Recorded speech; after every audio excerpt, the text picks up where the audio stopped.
As vozes, antes suaves e melodiosas em cânticos sacros, distorciam-se agora em urros culturais, blasfêmias chocantes que ecoavam contra as paredes de pedra e a moral da pequena cidade francesa de 1634.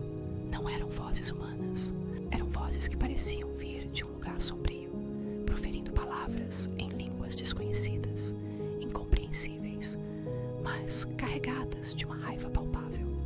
No centro desse pandemônio, uma freira, seu hábito branco, amarrotado e sujo, contorcia-se violentamente no chão frio. Seus membros se agitavam de forma antinatural, como se forças invisíveis a puxassem em direções opostas.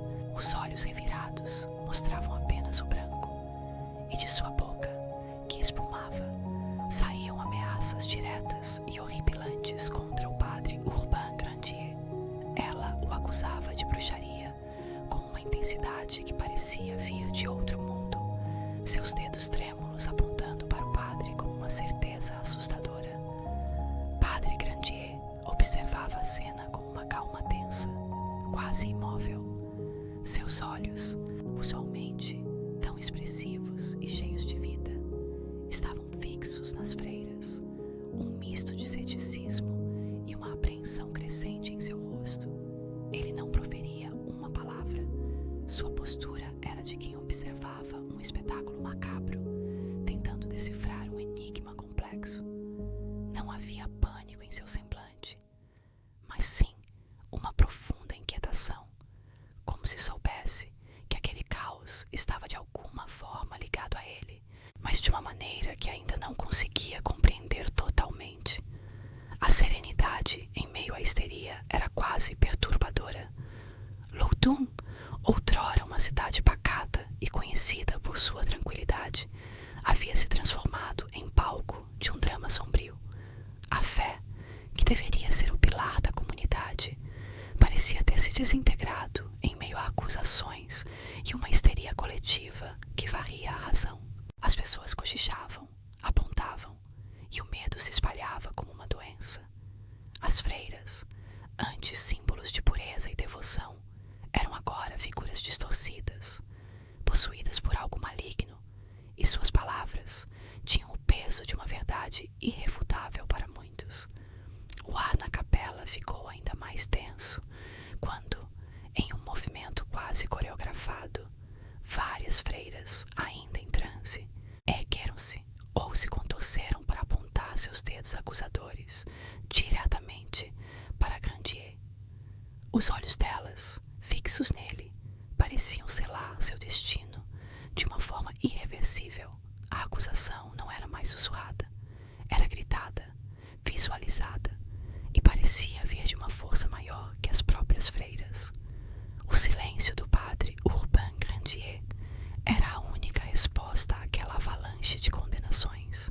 Antes de continuarmos, inscreva-se no canal e diga-nos nos comentários de onde você está assistindo. Para entender como Urbain Grandier chegou a essa situação, é preciso voltar um pouco no tempo para a sua chegada a Loudun. Ele era um homem que chamava atenção. Tinha uma inteligência acima da média e um carisma natural que atraía as pessoas. Sua oratória era poderosa e ele sabia como usar as palavras para cativar. No entanto, Grandier também carregava uma reputação um tanto controversa. Havia rumores sobre sua vida pessoal, sobre flertes e relacionamentos que não combinavam com a imagem de um padre. Para alguns, ele era um homem de Deus moderno e acessível. Para outros, um libertino disfarçado. Quando Grandier chegou a Loudun, a cidade já tinha sua própria dinâmica, suas facções e suas intrigas. O convento das Ursulinas, onde as freiras agora se contorciam, era um lugar com sua rotina estabelecida. As freiras viviam suas vidas sob a administração da Madre Superiora, Jeanne des Anges, uma mulher de personalidade forte e com grande influência dentro da comunidade religiosa local. A vida no convento era pautada por orações orações, trabalhos manuais e uma disciplina rígida, como era de se esperar nos mosteiros daquela época. A presença de Grandier na cidade, com seu jeito diferente e sua popularidade, começou a gerar um certo desconforto. Ele não era do tipo que se curvava facilmente às autoridades locais, fossem elas civis ou religiosas. Pelo contrário, muitas vezes ele demonstrava uma certa arrogância, uma autoconfiança que podia ser interpretada como desrespeito. Essa atitude o colocou em rota de colisão com alguns membros do clero e da nobreza de Loudun, que viam nele uma ameaça à ordem estabelecida e talvez à própria influência deles. Um dos pontos de atrito mais significativos surgiu quando a Madre Superiora, Jeanne des Anges, convidou Grandier para ser o diretor espiritual do convento das Ursulinas. Era um cargo de prestígio e responsabilidade, mas, para a surpresa de Jeanne e de muitos na cidade, Grandier recusou a oferta. Sua recusa não foi bem recebida pela Madre Superiora, que se sentiu desprezada e ofendida. Para ela, a atitude de Grandier era mais um sinal de sua arrogância e de seu desdém pelas instituições locais. Essa recusa criou uma rachadura na relação entre Grandier e o convento, uma ferida que com o tempo só faria aumentar. Pequenos incidentes foram se acumulando. Grandier era conhecido por seu charme e por seu jeito de flertar, o que, para um padre, era visto com maus olhos por muitos, especialmente pelos mais conservadores.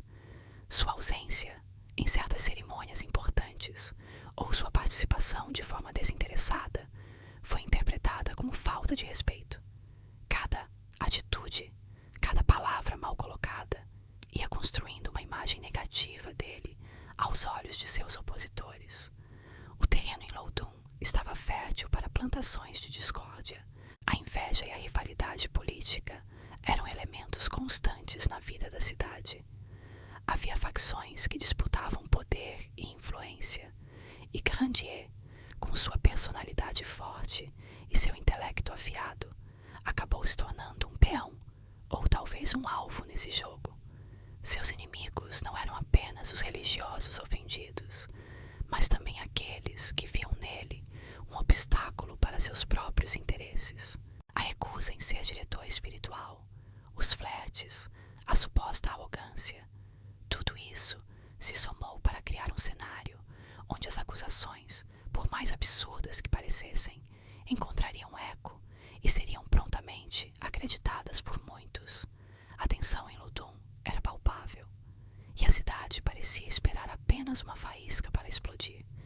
E essa faísca viria do convento, de vozes que, em breve, diriam estar possuídas. Os gritos das freiras se intensificaram, ecoando pelas ruas de Loudun e atraindo curiosos de todas as partes. As possessões se tornaram um espetáculo público, com as religiosas se contorcendo, proferindo blasfêmias e acusando Grandier abertamente de bruxaria. A Madre Superiora, Jeanne des Anges e outras freiras, agora em um estado de histeria permanente, formalizaram as acusações contra o padre. Elas afirmavam que Grandier havia feito um pacto com o demônio e as enfeitiçado, forçando-as a cometer atos profanos e a blasfemar contra Deus. O escândalo cresceu a ponto de chamar a atenção da corte francesa, e o caso foi levado a julgamento. Grandier, confiante em sua inocência, enfrentou o tribunal com a mesma altivez que o caracterizava. No entanto, o processo judicial foi uma farsa desde o início. As acusações eram baseadas em testemunhos das freiras, que a essa altura já estavam profundamente envolvidas na narrativa das possessões. Exorcismos públicos eram realizados, transformando o tribunal em um palco onde as freiras encenavam seu sofrimento, e os demônios que as possuíam falavam através delas,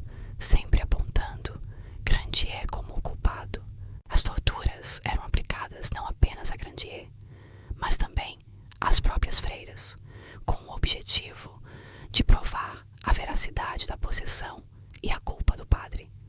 Instrumentos de tortura eram usados para arrancar confissões, e a lógica e a razão foram completamente sobrepujadas pelo fanatismo religioso e pelo desejo de encontrar um bode expiatório. Apesar das evidências serem inconclusivas e das contradições nos depoimentos das freiras, a sentença para Grandier já parecia ter sido escrita antes mesmo do julgamento começar. A pressão política e religiosa era imensa. Ele foi condenado à morte na fogueira por feitiçaria e pacto com o diabo. A execução foi brutal e pública, realizada na praça principal de Loudun. Grandier foi levado ao local, acorrentado, e mesmo diante da morte iminente, manteve sua inocência até o último suspiro. Ele recusou-se a confessar crimes que não havia cometido, e suas últimas palavras foram de protesto contra a injustiça que estava sendo perpetrada. A fumaça e as chamas que consumiram seu corpo se ergueram sobre a cidade, um lembrete sombrio do poder da histeria coletiva e da fragilidade da justiça. Depois da execução de Grandier, a histeria que havia tomado conta de Loudun começou a diminuir gradualmente. A cidade, que antes fervilhava com a excitação dos exorcismos e julgamentos, agora entrava em um período de calma tensa. No entanto, as freiras do convento das Ursulinas não se curaram imediatamente. Por mais alguns anos, elas continuaram a ter episódios de possessão, embora com menos frequência e intensidade. Isso revelou a complexidade do fenômeno, sugerindo que não se tratava apenas de uma farsa orquestrada, mas de um misto de sugestão, fanatismo religioso e, possivelmente, doenças psicológicas ainda não compreendidas na época. A morte de Grandier não resolveu a questão das freiras, apenas removeu o alvo da ira pública. O caso de Loudun se tornou um marco sombrio na história da justiça e da religião, um exemplo contundente de como a fé cega e o poder desmedido podem levar a tragédias. A história de Urbain Grandier, um homem carismático e controverso, mas que foi vítima de uma conspiração movida por ressentimentos pessoais e ambições políticas, ecoou através dos séculos. Ela serve como um lembrete vívido dos perigos do fanatismo e da forma como a verdade pode ser distorcida quando a emoção supera a razão. Em Loudun, a chama da fogueira consumiu um homem, mas a sentença